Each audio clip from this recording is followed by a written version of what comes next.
This short video clip is based on a complete presentation designed for elected officials to lead out of crisis and into sustainability and prosperity for the future of the state and for generations to come. But first, we have to face two existing realities. The first reality is that 42% of every dollar the government spends is either borrowed or printed. Revenues are not increasing, they're actually decreasing. The second reality causing our crisis is siloization. Siloization occurs when an organization is operating as distinctly separate agencies or business units within the organization. There is little or no communication between the silos. There is no shared information or projects. Silo managing prevents, even punishes, regular collaboration across company lines. Across the board, there is a lack of respect among the leaders of other units or affiliations. It propagates quick fixes as the default solution and prevents deeper problems from being addressed. Elected leaders and their constituents all desire better services, shrinking debt and taxes, but a siloed system is incapable of delivering on any of these goals.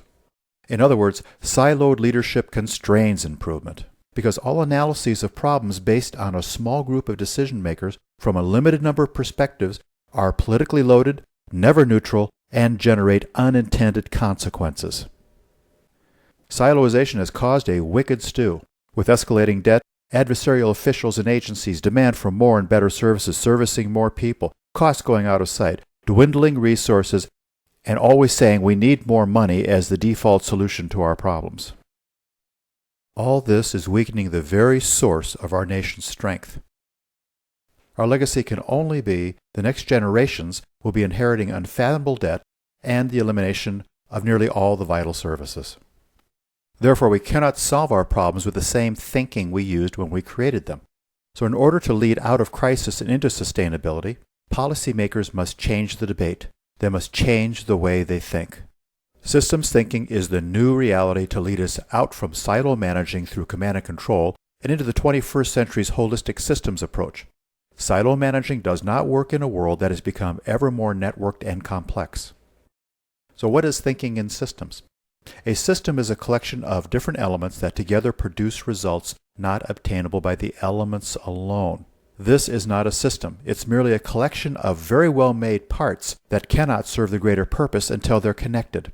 The engine by itself can take you nowhere. The tire by itself can take you nowhere, no matter how much you improve it or fiddle with the part. You see, the essential features of an organization are not embedded in their parts, but in their interconnectedness and how well they work together to meet the goals of the system. If you could start over in designing a policy or an agency, would it look like what you have today? And if you don't know what it would look like, how do you know what improvements to make? Idealized design aims at solving tomorrow's crisis today, not just today's, but tomorrow's as well, taking a problem and dissolving it by working backwards to see what the real root issues and causes are.